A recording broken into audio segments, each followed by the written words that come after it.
Hola, hola, buenas noches. Buenas noches, doctor. Buenas noches, doctor. Buenas noches, doctor. Hola, ¿cómo están? Problemas para hablar.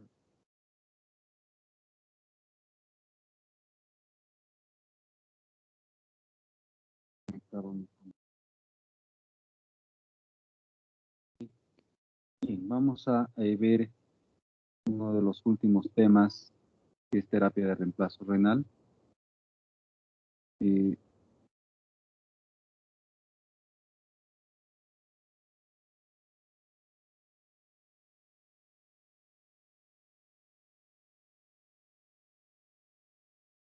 que tiene que ver con lo que, si no hemos identificado las alteraciones de la función renal, si no hemos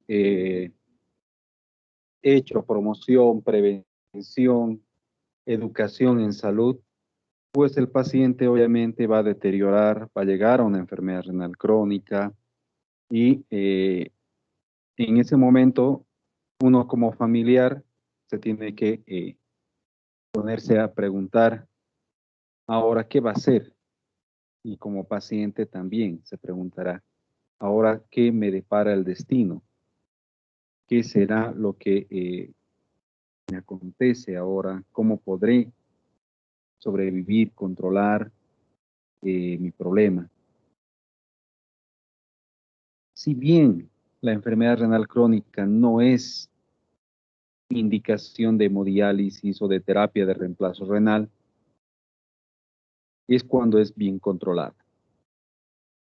Cuando la enfermedad renal crónica progresa y en algunas patologías es netamente progresiva, lamentablemente en esta situación se tiene que pensar, y más el médico tratante de cabecera, tiene que pensar en una terapia de reemplazo renal, ya sea un procedimiento ya que pueda momentáneamente hacerla de un riñón, en este caso artificial, para cubrir esa demanda o esa necesidad de eliminar los tóxicos y eliminar la sobrecarga de agua del paciente. Por lo tanto, es innegable que para el familiar va a ser un shock, ¿no? Pero alguien lo tiene que hacer, tiene que decirse, ¿no? Y obviamente eso conlleva situaciones familiares, sociales y de carácter psicológico en el paciente, ¿ya? Por lo tanto, cuando hablamos de terapia de reemplazo renal, hacemos énfasis en lo que es la hemodiálisis y el trasplante renal, que es una forma moderna de hacer, obviamente, pero que tiene sus limitaciones. Por lo tanto, ese es el rol del médico. El rol del familiar lo hará de acuerdo a criterio y reunión familiar, pero el rol del médico es identificado la tasa de filtrado, ver que ya no hay forma de controlar, que esa enfermedad ha progresado a una tasa de filtrado menor a 30 ml minuto y no hay capacidad, o sea, posibilidad, perdón, no hay posibilidad de que esto revierta, pues entonces, ¿qué quiere decir en el sentido de revertir? Que no hay factores de riesgo que puedan ser reversibles, ya no se hizo cuando se tenía que hacer y ahora progresó la enfermedad. En esta situación, el paciente ya tendría que estar en un tercer nivel o en segundo nivel, cosa de que el médico esté indicando ya a la familia, ya a los pacientes, eh,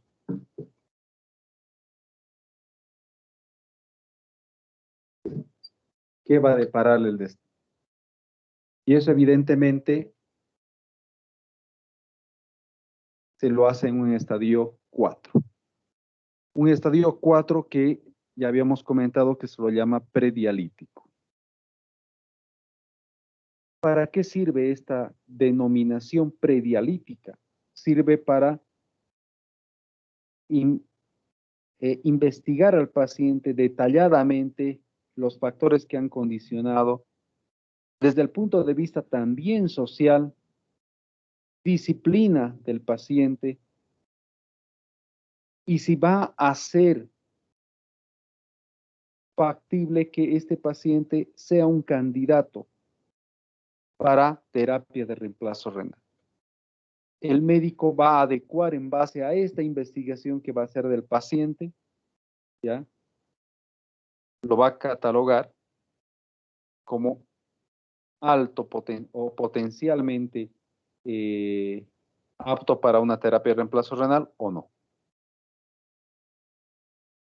No todos los pacientes ingresan a esta terapia de reemplazo renal. Evidentemente, por ley hoy en día, es una alternativa que se ofrece a estos pacientes. Pero tiene que haber factibilidad y tiene que ser un paciente potencialmente apto para entrar a una terapia de reemplazo. Y obviamente el médico durante este proceso tiene que controlar la hipertensión arterial, la anemia, la dislipidemia, el hiperparatiroidismo, las alteraciones del equilibrio ácido-base, hidroelectrolíticas, aspectos nutricionales, tiene que elegir qué tipo de terapia la va a convenir con el paciente, tiene que haber apoyo educacional siempre, psicológico, previsional, desde el punto de vista social, es de carácter multidisciplinario, ya que tiene que estar ahí valorado por el cardiólogo, el oftalmólogo, el nutriólogo, ¿no? El podólogo, el internista, el vascular. Entonces, se va a adecuar un equipo multidisciplinario para tratar de controlar todo para que ese paciente ingrese, como nosotros decimos, programado. Y es en algún momento ese paciente requiere de una terapia para sacar los tóxicos, no se lo haga de emergencia. Porque cuando se lo hace de emergencia, ese paciente ya sube un grado más el problema de riesgo. Y antes era riesgo 2 de 4, ahora el riesgo es 3 o 4 de 4 en caso de una emergencia. Porque puede que salga algo mal en la emergencia. ¿Okay? Las terapias de reemplazo renal son la hemodiálisis, peritoneodiálisis o diálisis peritoneal, que puede ser continua o puede ser discontinua. El trasplante renal de donante vivo o de donante cadavérico, ya vamos a hablar sobre el trasplante renal también. Ahí vemos un paciente conectado a un equipo de hemodiálisis a través del brazo derecho, donde se ve la fístula. Evidentemente tiene que estar monitorizado principalmente con la saturación y presión arterial. Es importante que el paciente esté monitorizado porque, ojo, les dije que un paciente que entra a una máquina de diálisis tiene ya que monitorizarse en el sentido de que el equipo quita presión al paciente. Y cuando quita presión al paciente, pues puede que el paciente, si está hipotenso y no se lo ha monitorizado, cuidado que el paciente esté haciendo un shock y esté haciendo incluso un paro. Cuando suceda esto, pues hay que tener mucho cuidado porque el paciente puede morir en la máquina, conectado. Por eso es que no a todos los pacientes se pueden beneficiar de una terapia de reemplazo renal, en este caso una hemodiálisis.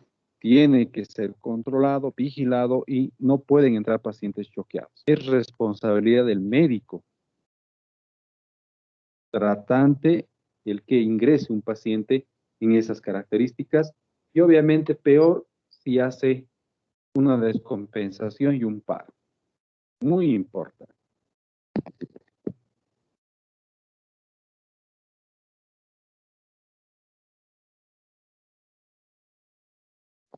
¿Qué es la hemodiálisis? No es más que un tratamiento, una terapia de reemplazo renal.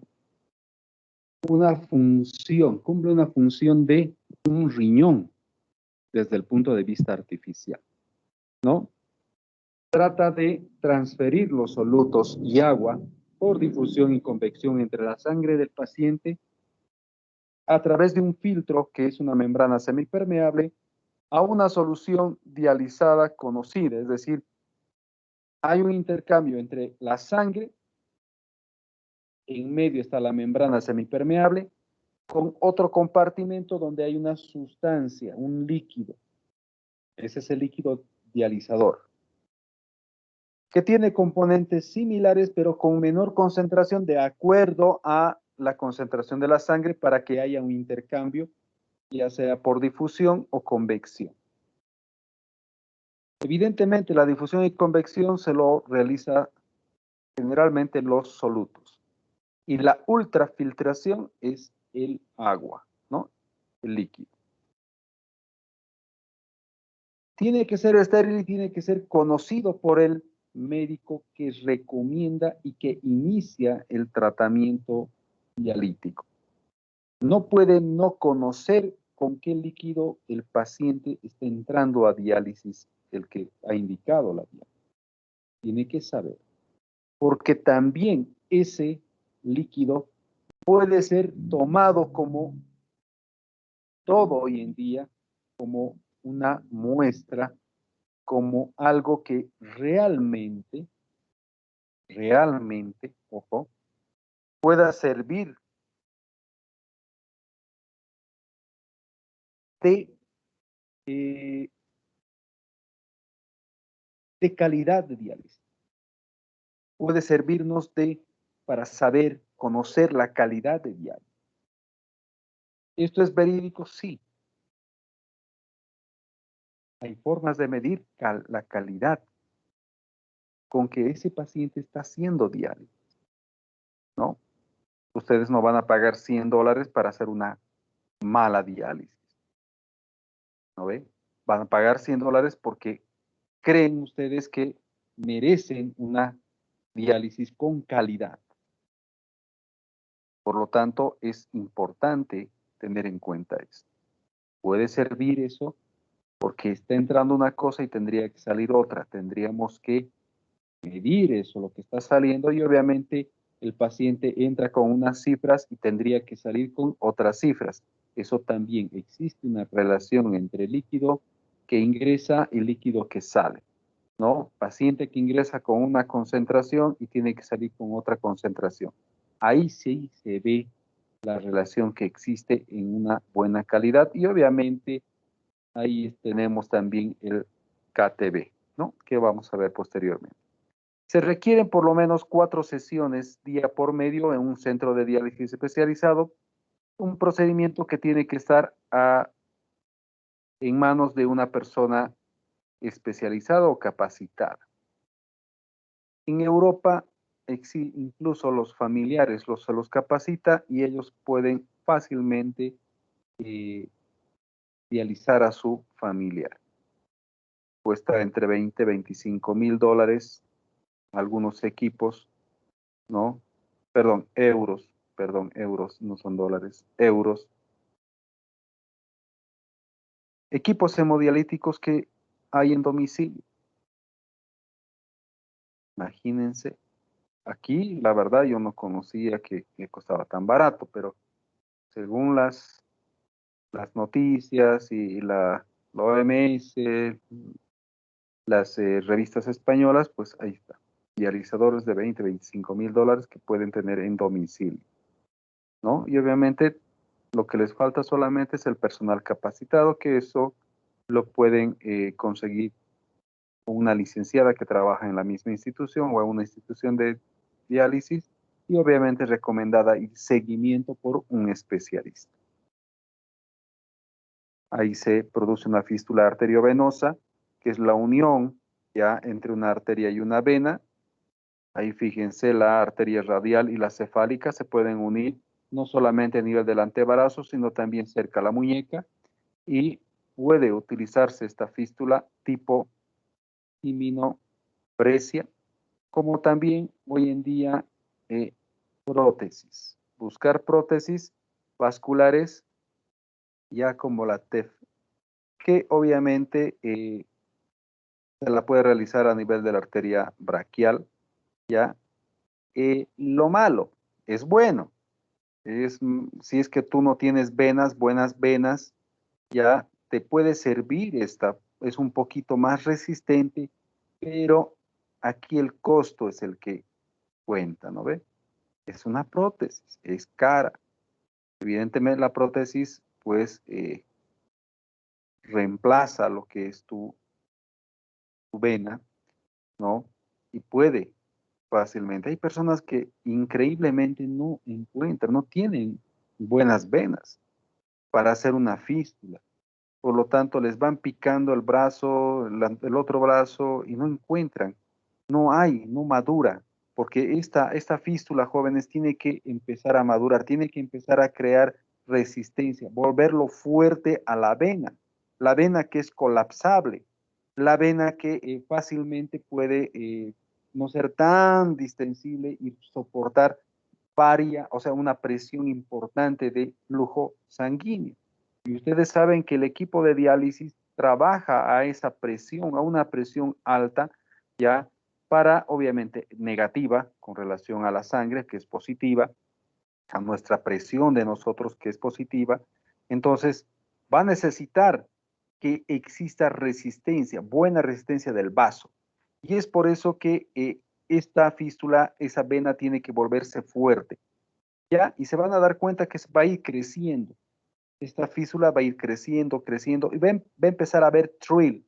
Trill significa, van a escuchar, incluso ustedes pueden acercarse como un frémito, así, como turbulencia. Van a tocar suavito y va a ser como una turbulencia, estuviera empujando, ¿ya? Y eso es obviamente el flujo intercambiado entre la arteria y la vena, ¿ya? Y eso, jóvenes, significa que la fístula está madura. Por lo tanto, cuando ya está resistente, entonces ahí empieza y hacen la prueba conectando al equipo de la diálisis. Evidentemente, eso se consigue con una prótesis mucho más rápidamente, por lo tanto, obviamente el precio sí va a ser importante. No sé cuánto costará una prótesis. Ahí tenemos la hemodiálisis, el intercambio entre, obviamente, la sangre y el dializador, lo vamos a ver en otro mejor. Los accesos. A ver, tenemos accesos vasculares. Uno, yugular interna, ya sea por cualquiera de sus tres accesos a la yugular interna, ya sea anterior, media o posterior, ¿sí? La que están viendo en la imagen es la más utilizada, que es la media, parece ser, porque está un poco más abajo, parece ser la media, ¿ya? Yo generalmente hacía la anterior o la posterior. La media era muy cerquita ahí a los vasos grandes, por eso generalmente hacíamos la anterior o la posterior. Pero obviamente igual entraba por cualquiera de los tres accesos. Entraba a la yugular interna, es la vena que se infecta menos, la más fácil de encontrar anatómicamente, por lo tanto, para lo único que era incómodo, era para el paciente, ¿no? Que era en la flexión del cuello y pues a veces muy arriba y le dificultaba cuando dormía. Sí, quizás esa, una de las contraindicaciones, digamos, en pacientes con alteraciones o lesiones de cuello, ¿no? Si no puede en la yugular interna, pues la subclavia. La subclavia, que podías tener dos accesos, la supraclavicular por encima de la clavícula y la subclavia por vía infra o acceso infraclavicular, ¿no? En lo malo, ahí está el ángulo del pulmón, el vértice del pulmón, lo que dificultaba a los médicos que ponían porque podían provocar un neumotórax o un hemoneumotórax, porque por dentrito de la vena está la arteria y podían incluso pinchar a la arteria y provocar un hematoma, ¿ya? A nivel de la arteria, y obviamente ese rato tienen que comprimir por lo menos 5 minutos después de haber sacado la aguja para evitar un hematoma y mayor consecuencia, ¿no? Hemoneumotórax, se podían producir falsas vías, entrarse a otro lado. Entonces son esos cuidados que se tienen que tener. No se puede por arriba, pues pueden colocar por abajo, femoral, ¿no? Entonces, a través de la vía femoral puede irse y avanzar con un venocat, que son largos, hasta el ingreso de la vena cava superior, ¿no? Y obviamente se tiene que tomar medidas muy drásticas para evitar las complicaciones. Las complicaciones hoy en día llegan al 3% del total, lo que antes llegaba del 5 al 7% de complicaciones en la colocación de acceso venoso central. ¿Por qué? Debido a que ya existe la colocación de vía venosa central con ecografía.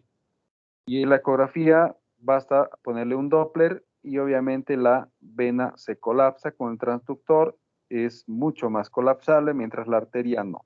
Por lo tanto, conectas con la mano izquierda y con la derecha estás funcionando. Ahora, si tienes a un equipo, pues en el ecógrafo te va a mostrar y tú le pinchas en la angulación evitando tocar el pulmón, ¿no? O la arteria. Por lo tanto, esa es la mejor forma de colocar hoy en día. Ahí tenemos, fíjense, el esquema de filtro y solución de hemodiálisis. Ya la sangre ingresa a través de ese filtro y obviamente entra ya por fuera. Son dos compartimentos. Por el compartimento del medio está entrando la sangre, el filtro está externo, ¿sí? Y la membrana semipermeable se encuentra entre la sangre y todo ese filtro, ¿ya? Que es todo lo verde que ven ustedes, esas rayitas, eso es el filtro. Y entre el filtro y la cavidad donde se encuentra la sangre hay otro espacio, y ese espacio, ¿ya? Es donde se encuentra el líquido dializador, ¿sí? Por lo tanto, ingresa el líquido dializador, tiene contacto y sale el líquido dializador y también sale la sangre. Fíjense la membrana que está dividiendo la sangre de la diálisis. Fíjense que el sodio casi se mantiene porque tiene similares concentraciones, porque hay diferencia de concentración entre solutos, obviamente diferencia por concentración y diferencia por presión. Fíjense que de la sangre el potasio va, la flechita está más yendo hacia la diálisis, al líquido dializador, porque requiere que pase más potasio hacia el líquido dializador. Calcio, similar proporción, pero bicarbonato, fíjense, del equipo de diálisis, o sea, del líquido que está dializando, va a pasar un poco más hacia la sangre porque necesita este elemento. Por lo tanto, así puede resolverse la acidosis metabólica, ¿ya? Y la hipercalemia. La creatinina va a pasar, no tiene creatinina generalmente el líquido dializador, por lo tanto va a pasar directamente hacia el líquido dializador, tratando de pasar lo más que se puede. La urea similar, ¿no? Nunca llega a pasar todo, o sea, nunca el paciente va a tener cero, ¿no? De creatinina, ¿ya? Porque la producción es constante y además no filtra, no se difunde todo la creatinina.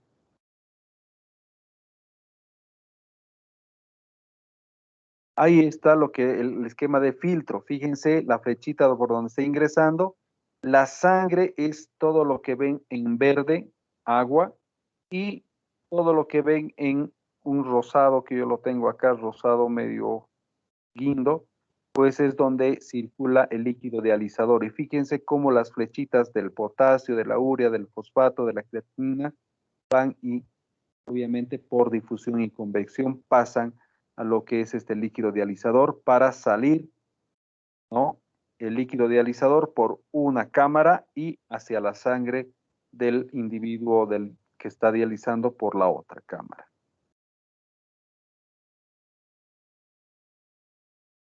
Ahí tenemos lo que obviamente por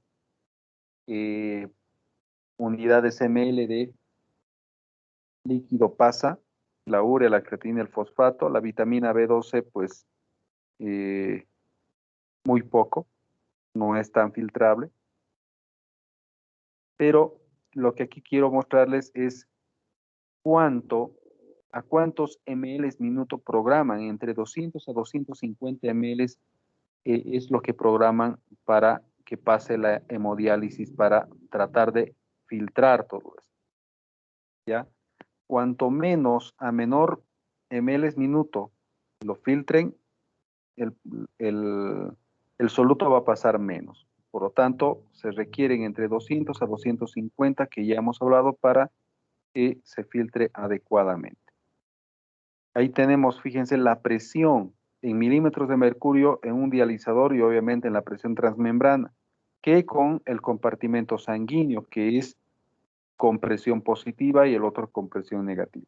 Es eso lo que les recomiendo, por favor, siempre monitoricen la presión arterial y la glucosa y el sodio en un paciente que dializa. Ahí tenemos la difusión y convección. ¿Qué es difusión? Es la diferencia de concentración de solutos entre la sangre y el dializado para impulsar el movimiento de partículas pequeñas.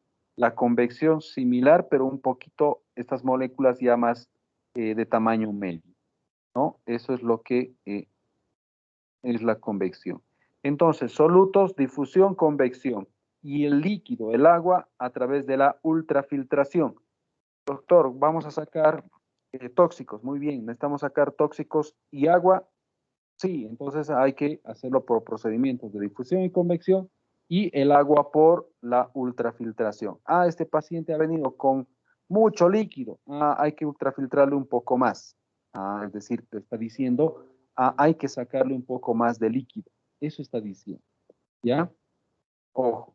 Y obviamente el KTB nos sirve para ver los solutos y obviamente la difusión y convección.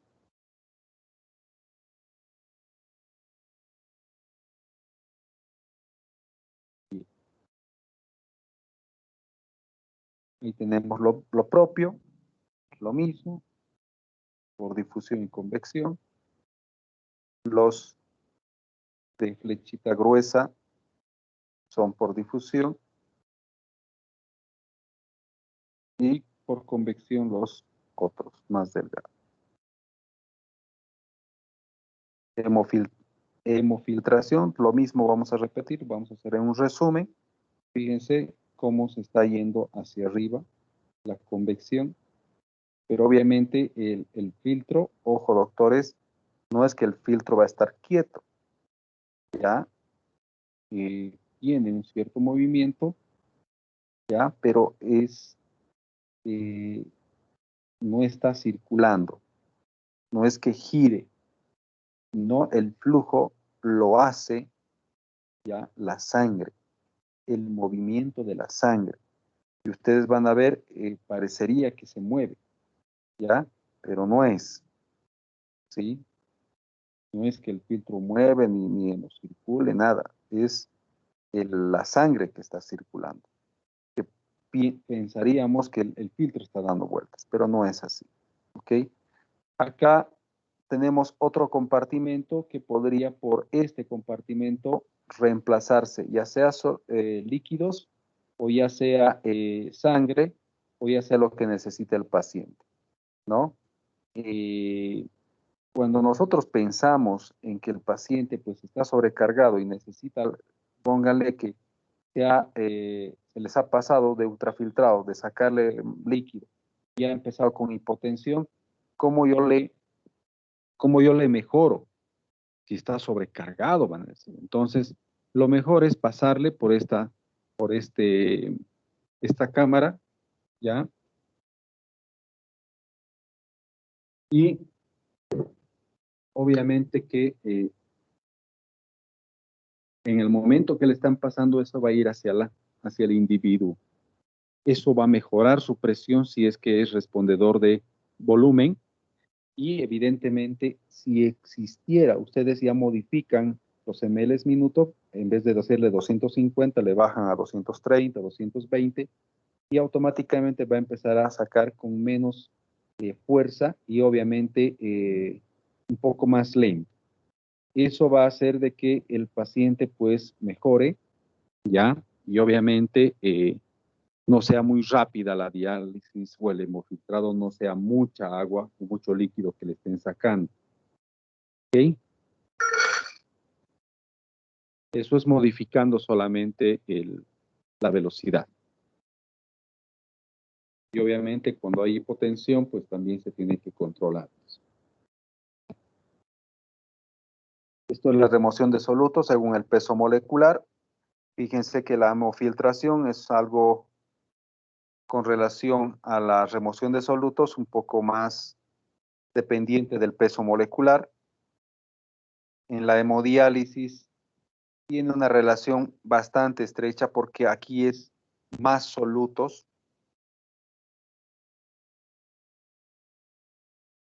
En la hemodiafiltración un poco más de líquido, ¿sí? Sustancias más pequeñas. Y por último tenemos las dosis de hemodiálisis. Aquí lo único que muestra es el paso de lo que ya habíamos visto, de urea, de potasio, de bicarbonato. Que si se fijan de la sustancia dializadora, lo que pasa es un poco más de bicarbonato para evitar ya la acidosis metabólica. Y evidentemente es por la concentración que existe más en la sustancia dializadora que en la sangre. Por eso es la diferencia que pasa.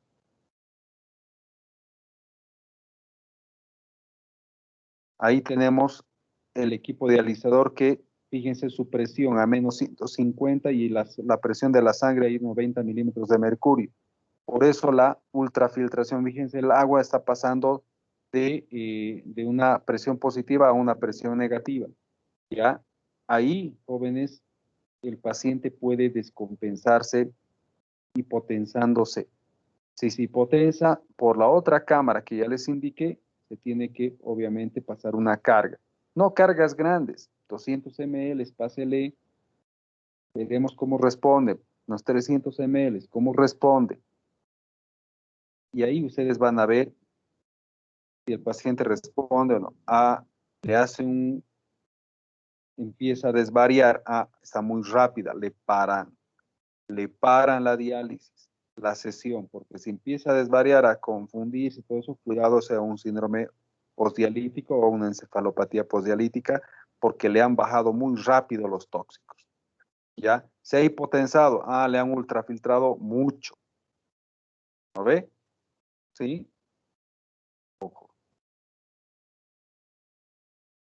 La dosis de hemodiálisis, y el clearance de urea que aporta la diálisis es de 250, generalmente es 200 a 250 ml minuto, y la sesión dura 4 horas trisemanalmente, significa que el clearance prorrateado es 250 ml minuto por 60 minutos que hay en una hora, por 4 horas, por 3 sesiones que generalmente son 3 veces a la semana, significa que en una semana, en 7 días, el paciente filtra más o menos 180 litros día. ¿Eso qué significa? Que más o menos el paciente va a estar con una enfermedad renal crónica con 18 ml minuto. Lo vuelve al paciente dialítico, lo vuelve a un enfermo renal crónico con 18 ml minuto. Ahora, la situación es la siguiente. Nosotros, diario, doctores, filtramos aproximadamente 176 a 180 litros día. Y aquí, fíjense que lo está volviendo en una semana, un paciente en diálisis filtra esos 180 litros. Imagínense, por lo tanto, sí reemplaza al riñón, pero no sería lo ideal. En otros lados incluso dializan casi día por medio y más, o sea, casi cada día, 5 o 6 veces por semana dializan, excepto los domingos, quizás. Entonces, eso hoy en día, pues, ojalá cambien acá. Nosotros somos país, que podríamos decir, da pena decir, ¿no? Subdesarrollados, situación económica baja, país de tercer mundo, ¿no? Que algún día, pues, dializaremos como dializan en otros lados, ¿no? Entonces, ¿qué hace la hemodiálisis? Transforma a un paciente sin riñones a un enfermo renal crónico, ¿no? Es lo mismo. La dosis, el principal objetivo es depurar al enfermo todos sus desechos, ¿ya? Derivados, obviamente, del catabolismo, no solamente proteicos, sino también todo lo que ingerimos, las sustancias, todo lo que nos metemos a nuestro cuerpito, ¿no? Puede estimarse la dosis a través de variables relacionadas con la ingesta de proteínas, como es el balance nitrogenado entre la ingesta y la eliminación. Lo que ingerimos, obviamente, lo medimos qué proporción, qué alimento es, cuántos productos nitrogenados tiene ese alimento, cuánto estoy comiendo, y obviamente tendré que medir en base al nitrógeno que salga por la orina, ¿no? Importante. También se puede medir a través de marcadores bioquímicos, viendo cómo está yendo el calcio, el fósforo, viendo cómo está la anemia, viendo cómo está la hipertensión. Es algo clínico que tú vas a valorar, ¿ya? Entonces, también se puede hacer por el mecanismo de calidad de diálisis, que es midiendo el ingreso, la salida. Ah, este producto ha entrado con esto. Ah, ha salido con esto. Ah, significa que ha mejorado. Muy bien. Ah, tiene que haber una relación. Ah, este líquido yo he puesto. Este líquido ha salido. Una vez intercambiado ya con lo del paciente, ha salido esto. ¿Estará en valores? ¿Tiene correlación con lo que el paciente ha salido con sus laboratorios? Sí, no. ¿Está pasando algo? Ojo, la máquina de hemodiálisis es una máquina programable por un individuo, ¿ya? Y manejado y controlado por un equipo o una persona capacitada. Por lo tanto, tiene que saber sus alarmas, tiene que saber todo relacionado y qué está pasando cuando existe una emergencia en el paciente.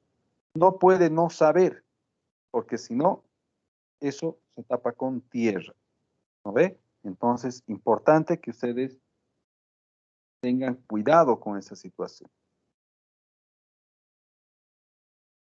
Ahí tenemos cómo podemos hacer, ¿no ve? Ahí está la diálisis, clearance de diálisis en la sangre, todo lo que habíamos hablado de la relación entre el tiempo dialítico y el tiempo interdialítico hasta que vuelva a su próxima diálisis, viendo obviamente una relación en el KTB. Si está con buena diálisis, o sea, es decir, es la diálisis adecuada para él o está viendo algo que esté influyendo para que entre el periodo interdialítico el paciente se descompense o esté con mucho peso o venga sobrecargado de volumen o no esté bajando lo que se necesita, ¿no? Y sigue con acidosis metabólica, pero ya le dializó 3 veces por semana. Y sigue con acidosis metabólica, sigue con hipercalemia, sigue con las complicaciones de un enfermo renal crónico. Ah, entonces habrá que valorar qué sucede en el tiempo interdialítico entre sesión de diálisis y la otra sesión de diálisis. El tiempo que dializa, ¿será el óptimo o es que le falta? ¿O es que el paciente no cumple las indicaciones? Se come lo que encuentra, ¿no ve? Entonces, lo que no debe. Entonces, hay que tener muy en cuenta que no solamente eh, es valorar números, sino también valorar al paciente. ¿Cómo se adecua? Pues, se mide la eficiencia de la hemodiálisis programada a través de un cálculo de cinética de la urea, que se llama KTB, ¿no? La K es el clearance de la urea del dializador, el tiempo de diálisis entregada, el B volumen de distribución. Aceptable mayor a 1.2, cuando está por debajo significa que este Clarence está bajo. Significa que está intercambiándose mal. Algo está pasando que se está intercambiando mal. ¿Qué estará pasando? He disminuido la velocidad, he alargado el tiempo o he acortado el tiempo. ¿Qué estará pasando? El paciente no está cumpliendo lo que debemos o la solución que estoy utilizando del dializador no es la adecuada. O sea, ahí me tengo que preguntar muchas cosas. Obviamente esto en la diálisis peritoneal sube, ¿no? No es la misma. Complicaciones de la técnica, disfunción de acceso vascular, hipotensión, reacciones anafilácticas del producto que se le pincha al paciente, ¿no? Porque se tiene que conectar, dependiendo qué tipo de acceso tengan, ya sea vía venosa central, ya sea vía, que generalmente la vía venosa central es en etapas de urgencia, cuando el paciente llega ya descompensado en síndrome urémico, hipervolémico, ya está ahí mal.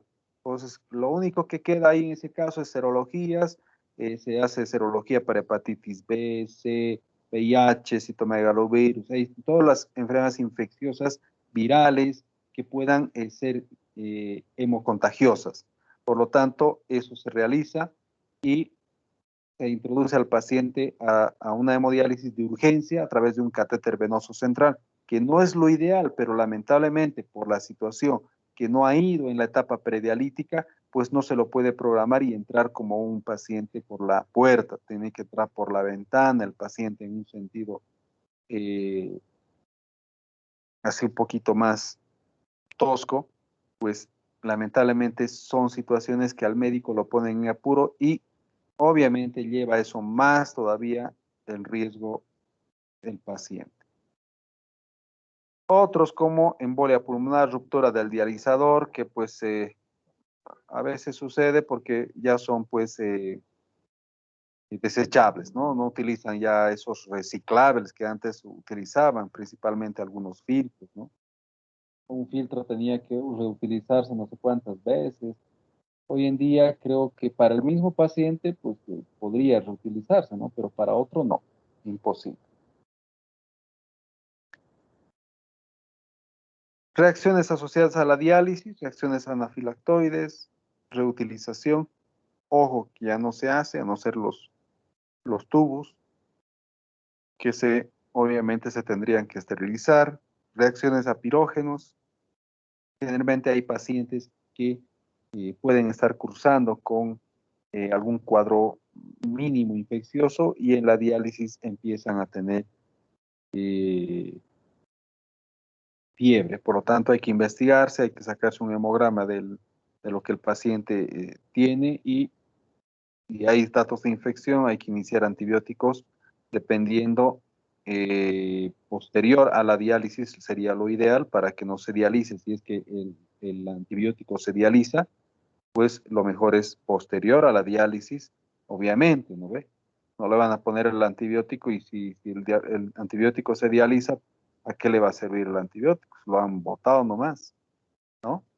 Neurológicas, complicaciones cardiovasculares, la hipotensión arterial que ya les he comentado, las arritmias, síndrome de robo arterial en fístula, eso es cuando la presión baja mucho, ya, porque le está robando obviamente la máquina y eso hay que tener mucho cuidado porque se puede colapsar la fístula y ya, chao, murió la fístula, hay que buscar otro acceso, entonces ahí ya eso ya un poco de descuido con los que manipulan, ¿no? Y eso no le decimos al paciente, ¿no? Ay, qué pena, se ha colapsado, su vena no sirve, así le dicen. Pero no, eso es otra cosa. No, prefiero no comentar por ética.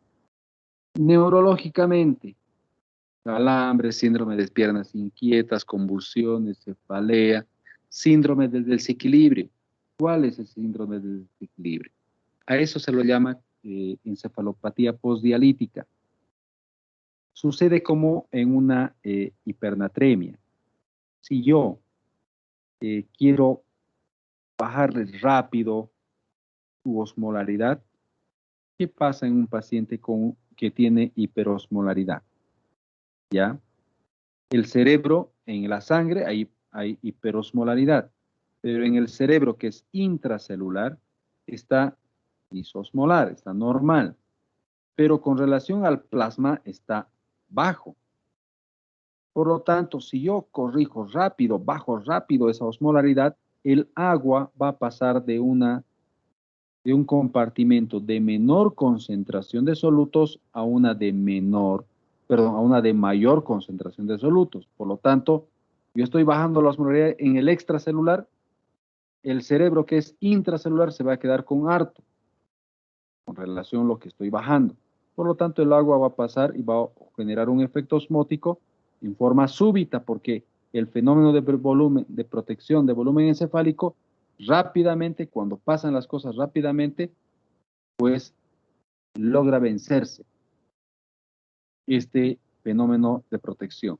Por lo tanto, va a entrar agua al cerebro y se produce edema cerebral. Y el paciente pues va a estar hablando incoherencias, ¿no? Que no ha habido fraude y muchas cosas, ¿no? Entonces, se tiene que pensar que puede ser muy peligroso si ese edema aumenta impresionantemente, cosa de que puede enclavarse incluso. Y el paciente va a tener todas las características de un paciente con alteración de conciencia, ¿no? Va a estar hablando incoherencias, puede incluso tener hipertensión intracraneana, vómitos explosivos, cefalea, y muchos cuidados, si no hacen caso, el paciente puede morir.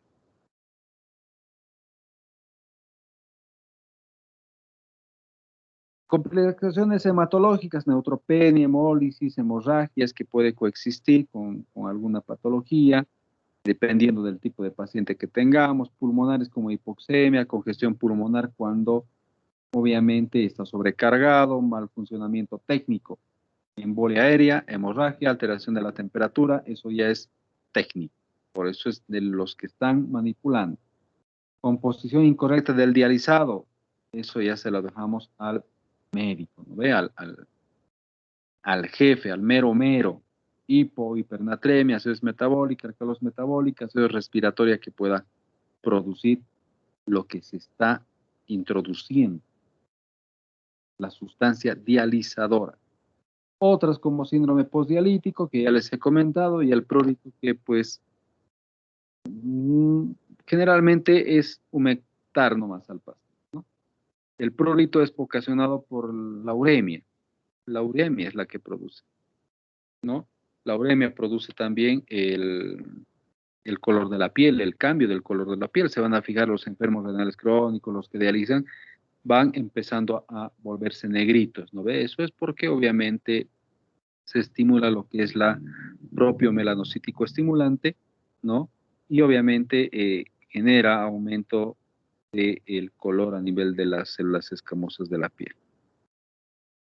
Complicaciones a largo plazo, cardiovasculares, el paciente renal crónico muere de colapso cardiovascular, pero previo puede pasar por procesos infecciosos, por enfermedad ósea, fracturas patológicas que lo postran al paciente. El paciente postrado tiene mayor probabilidad de hacer tromboembolismo pulmonar, puede hacer un tromboembolismo pulmonar, infartos, ¿no? Se puede desnutrir, ¿ya? Y tener cualquier característica de piel o tejido conectivo, ¿ya? Y obviamente trastornos renales.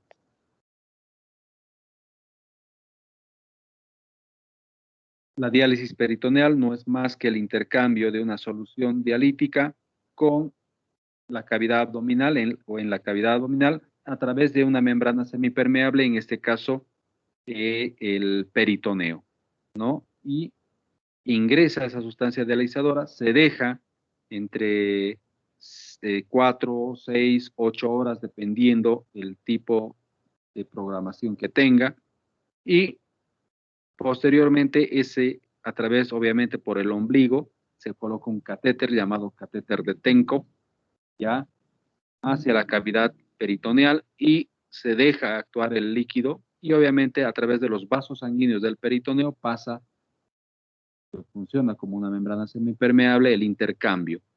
Se le abre se conecta nuevamente se desconecta de la sustancia dializable, ¿ya? Y se cierra, ¿ya? Y posteriormente se va a abrir, ¿ya? Se abre para que salga la sustancia que el intercambiado, que ya había intercambiado. Entonces, eso funciona, ¿ya? En pacientes que no pueden acceder a una diálisis, hemodiálisis, ya que tengan muchos inconvenientes como no tengan fístula, el paciente no tiene buenas venas, no tiene para comprarse la prótesis, ¿no? Y obviamente es una indicación. ¿En qué pacientes no podrían acceder a una diálisis peritoneal? Que tienen cirugías, muchas cirugías, que tengan bridas, adherencias, es un problema, ¿no? Pueden hacer obstrucciones, hilio paralítico, pueden hacer peritonitis bacterianas espontáneas. Ese catéter de TENF que se introduce a través de la periumbilical, pues tiene que cuidarse, generalmente el personal que lo cubre herméticamente, con todas las medidas higiénicas de asepsia, antisepsia, pero se tiene que capacitar a los familiares para que lo manejen de la misma manera. Pero si lo están manejando como sea, el paciente va a hacer ejercicio, no sé, lucha libre, no sé qué, a veces hay medios raros son los pacientes. Entonces, pues eso se puede salir, se puede mover y cuantas más veces se introduzca o eh, se lo guíe o se los redirija, pues mayor probabilidad de infección, ¿no? Y ahí van a tener las complicaciones de la diálisis peritoneal, ¿no? Entonces se produce un intercambio de agua y solutos por difusión entre la sangre del paciente y una solución de diálisis conocida, usando como filtro el peritoneo del paciente, obviamente. La diálisis es realizada por el mismo paciente en su domicilio o en el lugar de trabajo. Eso es facilito porque les enseñan a conectarse. Y de 1.2, pues la adecuación del KTB sale a 2.1. Ahí tenemos el catéter de Tenjo, que puede ser obviamente reintroducido a través de la región periumbilical para no estar haciendo otra herida, ¿no? Eso ya depende del cirujano, porque es el cirujano el que hace esto.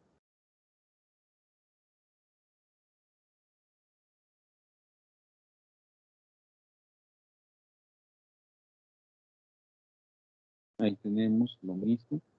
Hoy en día en algunas situaciones tenían esto lo de diálisis peritoneal, se desconectaban para hacer sus actividades en trabajo y luego para irse obviamente empezaban a botar el líquido para irse ya a la casita, ¿no? En algunos lugares se podía hacer esto, ¿no? No sé ahora cómo se. Acá no. Obviamente acá en Bolivia, en Cochabamba, el paciente tenía que irse, estaba por lo menos entre 8 a 12 horas en hospital, porque era personal capacitado que hacía, ¿no? No se llevaba a la casa la sustancia dializadora, el líquido dializador, se quedaba en el hospital, ellos le ponían, eh, quedaba un rato ahí, abrían y hasta que salga todo, pues controlaban los signos vitales y todo, ¿no? Así funcionaba acá. Complicaciones infecciosas, principalmente la peritonitis, enfermedades cardiovasculares, dislipidemias, distrofia renal, hernias, obviamente si es peritoneal, derrames pleurales, peritonitis esclerosante.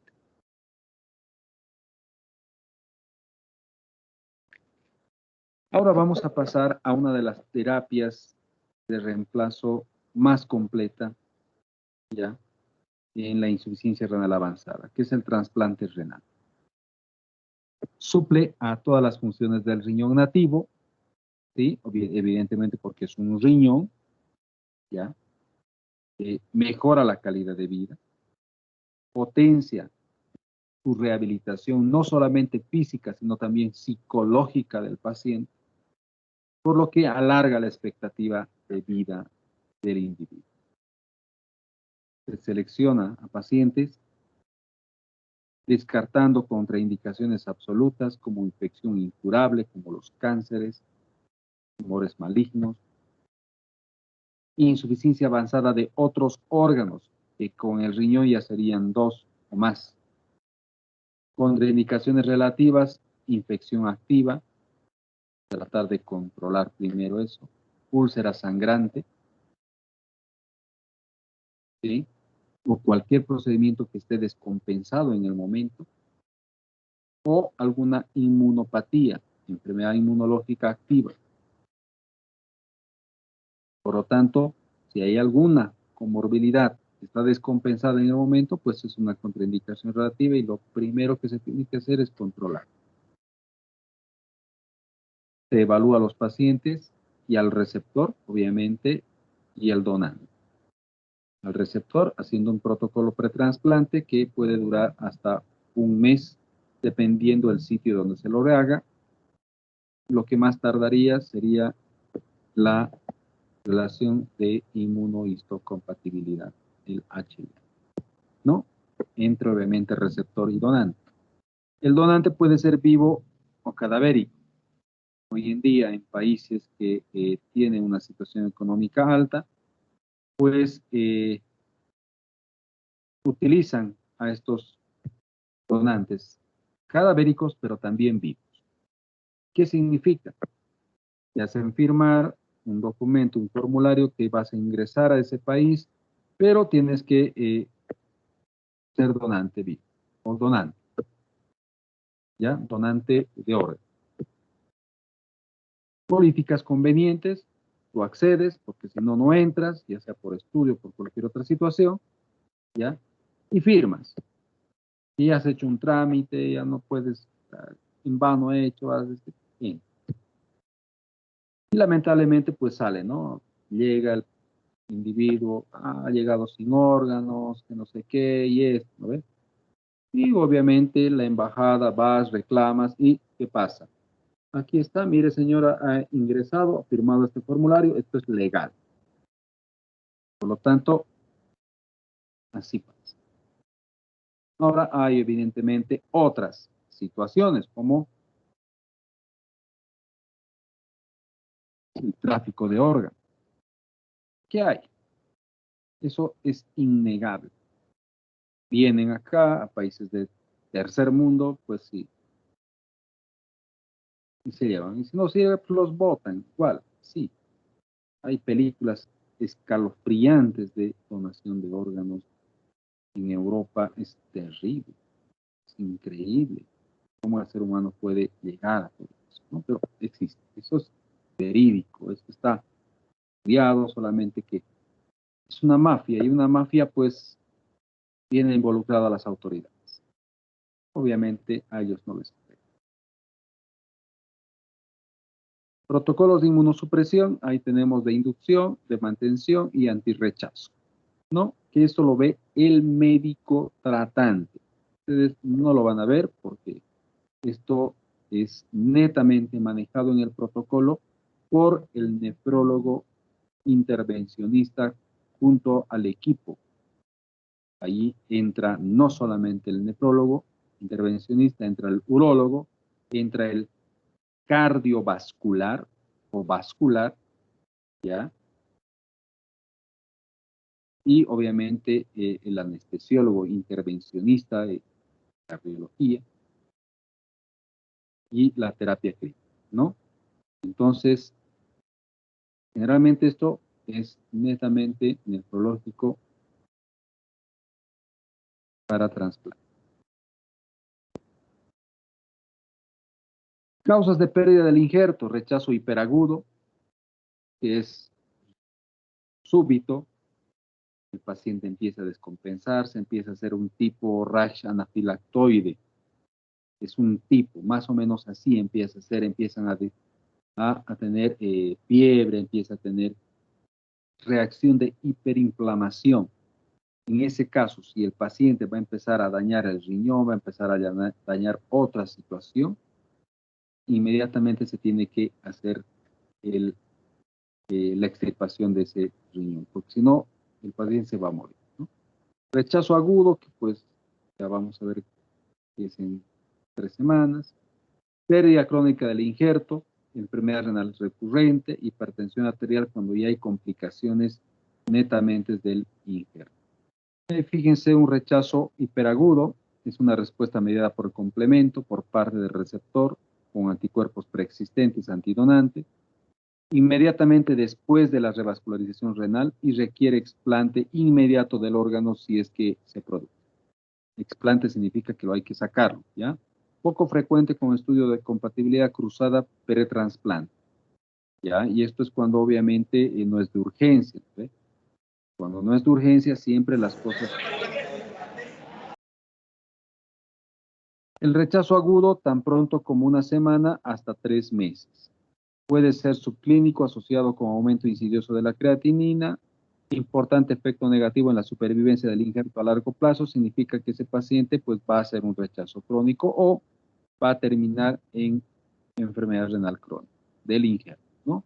Crónico, nefropatía crónica del injerto, disminución de la función renal gradual y progresiva desde los 6 meses, multifactorial, fuerte respuesta humoral contra el injerto, cambios histológicos con clásicos de una enfermedad renal crónica.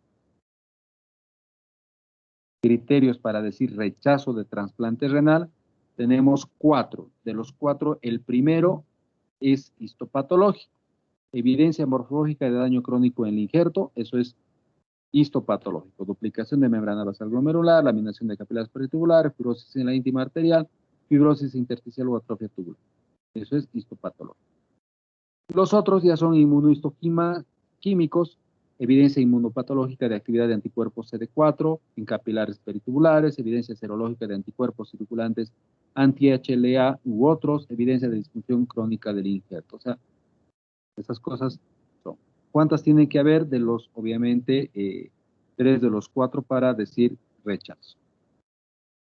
Acá, la sobrevida del injerto, sabemos que del donante vivo siempre va a ser mayor predisposición a supervivencia del injerto que del cadavérico, que no sabemos cuánto tiempo pues ha estado sin función ese órgano, ¿no? Y evidentemente, si bien aquí pareciera que no hay una diferencia tan amplia, pues realmente el donante vivo, pues sabes cuánto tiempo, haces una programación generalmente, y si no, pues está funcionando, pero el cadavérico generalmente tiende a bajar un poco la supervivencia. Mucho depende eso de los cuidados que tengan, ¿no?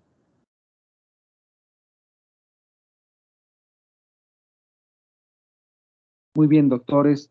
Ahora la lista, por favor. Ana Carolina de Andrade.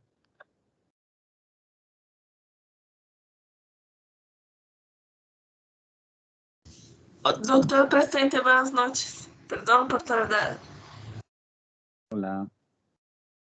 Pablo de Besa. Sí, doctor. Buenas noches. Hola. Víctor Zurita. Presente, doctor, buenas noches. Hola. Jessica Zapata. Damaris. Iván Vega.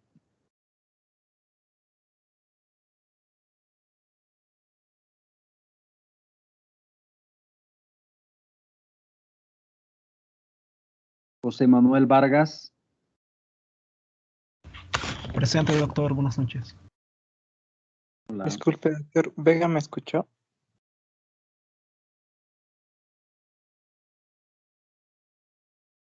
Vega, no dijiste nada. Sí, es que tuve dificultad para prender mi micrófono, doctor. Perdón. Lucía Urquieta.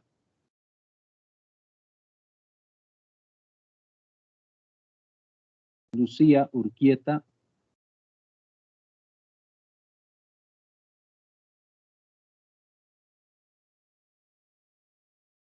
Andrea Vaca.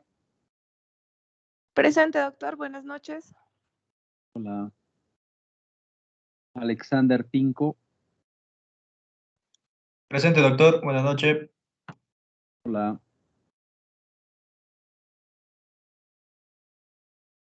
Dayan Ticona. Presente, doctor. Buenas noches.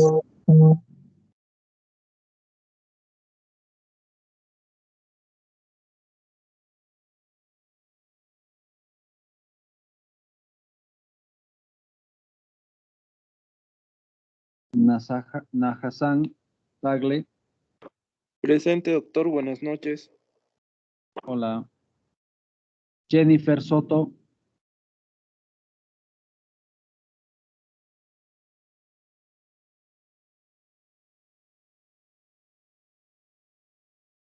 Paola Schneider. Presente, doctor. Buenas noches. Hola. Cristian Sandoval. Presente, doctor. Buenas noches. Hola. Natalia Salvatierra. Buenas noches, doc, presente.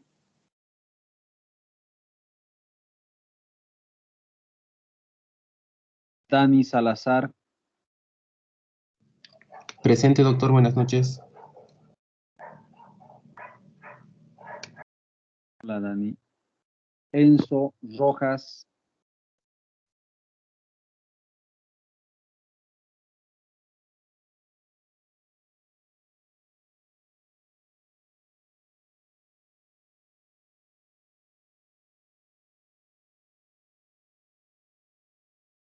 Geraldine Quispe.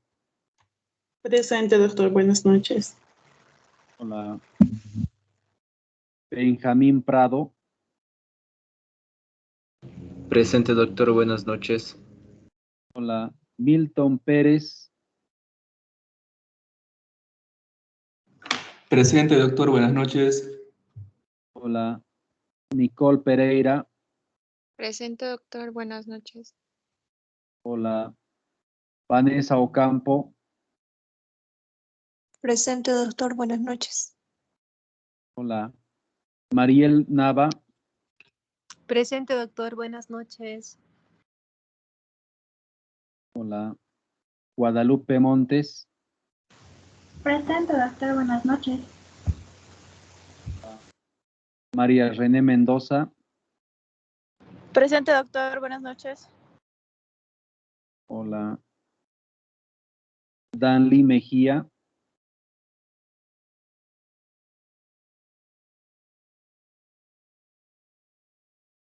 Danly. Michelle Medrano.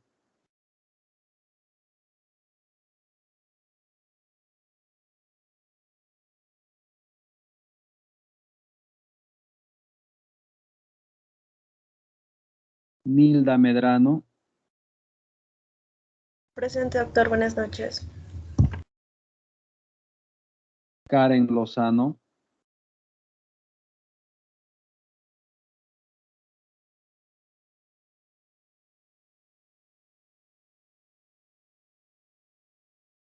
Nidia.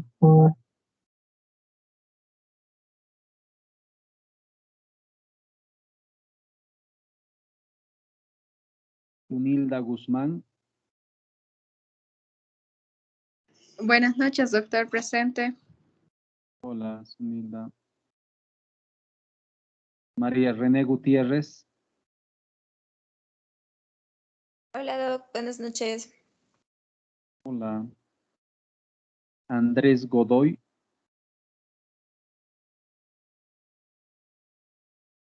Yasmín Franco. Buenas noches, doctor. Presente. Hola. David Ferreira. Buenas noches, doctor. Presente. Hola. Juan Mauro Espinosa.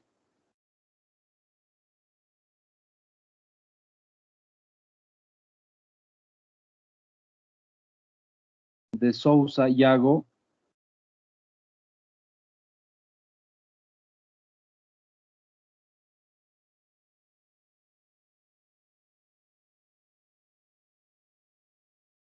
Jaime Cortés.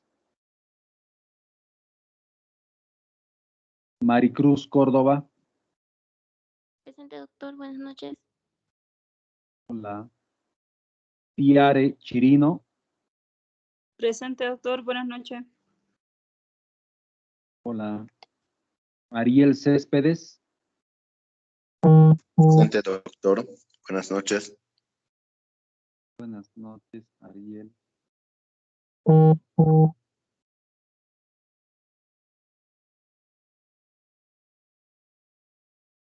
Cintia Camacho. Presente, doctor. Buenas noches. Hola, Cintia. Boris Callares. Buenas noches, presente, doctor. Hola. Joel Bonilla.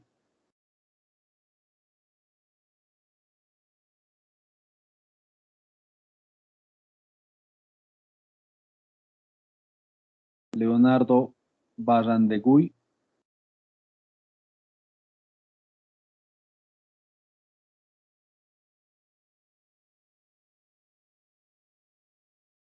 Rodrigo Valderrama. Valderrama presente, doctor. Buenas noches. Hola. Jessica Arroyo. Arroyo presente, doctor. Buenas noches. Hola. Bariña Arrázola.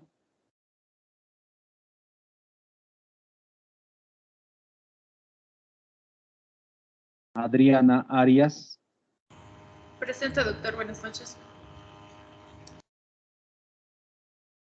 Damir Araya. Presente, doctor. Buenas noches. Hola. Achi Daniela. Presente, doctor. Buenas noches. Hola, Dani.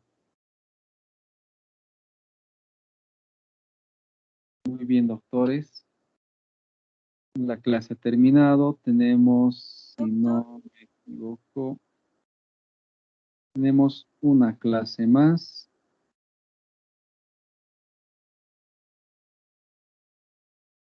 Doctor, disculpe, no estaba pudiendo activar mi micrófono. No sé si me marcó en la lista. Y Lucía Urquieta, sí, estás, ya vi tu mensaje, Lucía. Leonardo E, no sé quién será Leonardo E. No tiene micrófono, dice, pero no sé. Será Leonardo E.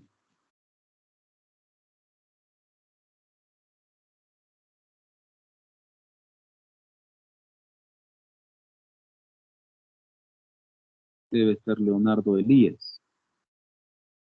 Pero bueno, ya. Muy bien, doctores. Sí, sí.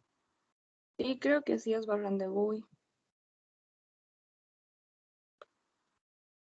Y se ponen, pues, sale así. Otra consultita, bueno, más que consulta, curiosidad. Sí. ¿Qué pasa con los senotrasplantes? ¿Son realmente viables? Digamos, de un riñón de cerdo a un riñón humano. Uy, yo que sepa, no se está dando en nuestro medio. Yo, con toda sinceridad, no podría decirte, no tengo experiencia en eso. Artículos hay, ¿no? Que han hecho la prueba y todo eso. Pero en humanos es lo que te puedo decir, ¿no? No sé, la verdad, artículos he visto, pero no de muy buena fuente. Así que te mentiría y te dijera, sí, adelante, imagínate si fuera, eso sería un boom, ¿no? Y Sí. pues, en vez de estar matando gente, pues, un chanchito, pues, sabemos que es vida, ¿no? Pero nos beneficiaría y beneficiaría a cuántas vidas, cuántas familias se beneficiarían de eso. Hasta que esté todo y salga publicado en revistas de alto grado de recomendación y niveles de evidencia, pues lo tomaremos como un comentario nada más. Doc, perdón, mientras estaban hablando de eso, subí una noticia de este año, precisamente hablando de eso. Ya hubo algún caso, pero claro, en Estados Unidos y supongo que centros de alto nivel. ¿Y qué tal? ¿Qué dice? Bueno, nada, que hicieron un trasplante de un riñón no humano, que era de cerdo, justo lo que dijo mi compañera, que había sido manipulado genéticamente y que se lo habían puesto a una mujer que estaba en muerte cerebral, para ver la respuesta. Lo que dice aquí es que durante 54 horas lo conectaron y vieron la aceptación del nuevo riñón. El estudio duró 54 horas y vieron como que los niveles de creatinina, producción de orina fueron normales y equivalentes a un trasplante humano. Ya, ¿y cómo está la paciente? No, la paciente estaba en muerte cerebral. Claro, pero es que no pueden hacer una prueba con 54 horas cuando el riñón va a estar en una persona no solo por 54 horas, ¿no ve? Claro. Entonces, ahí fíjate que y tú me dices la revista que sea de alto impacto, me estás diciendo tú, que es de alto impacto. Ya, a ver si la encuentro.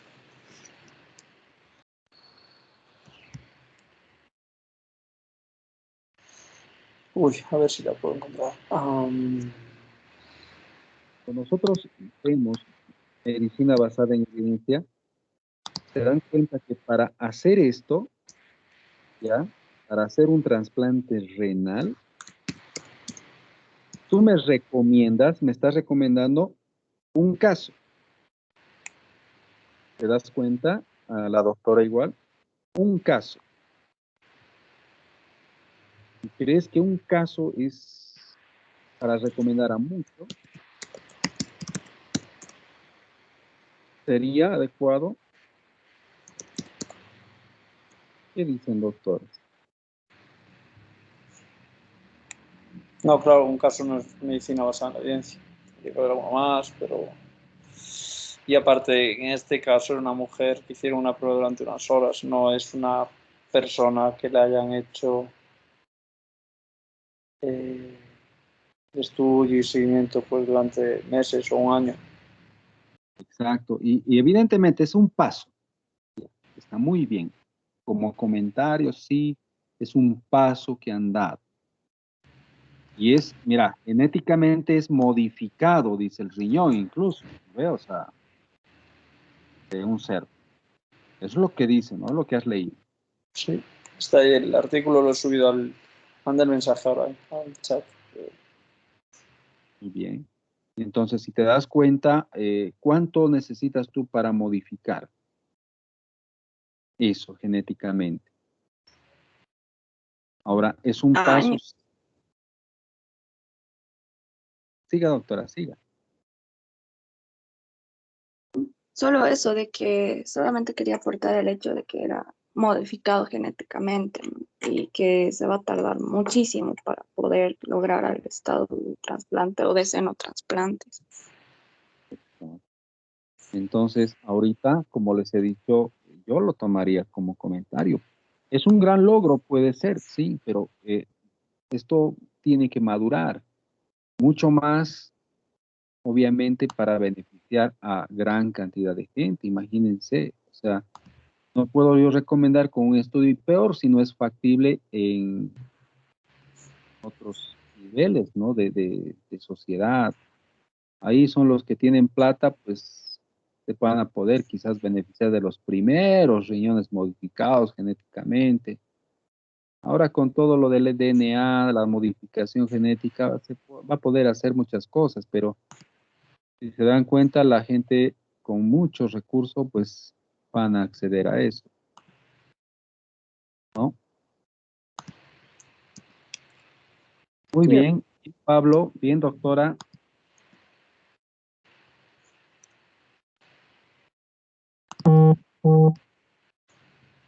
Bueno, me despido. Hay que estudiar pediatría. Gracias, doctor. Buenas noches. Pablo. Chao, doctoras. Chao, chao, doctores. Hasta luego, doctor, gracias. No, porque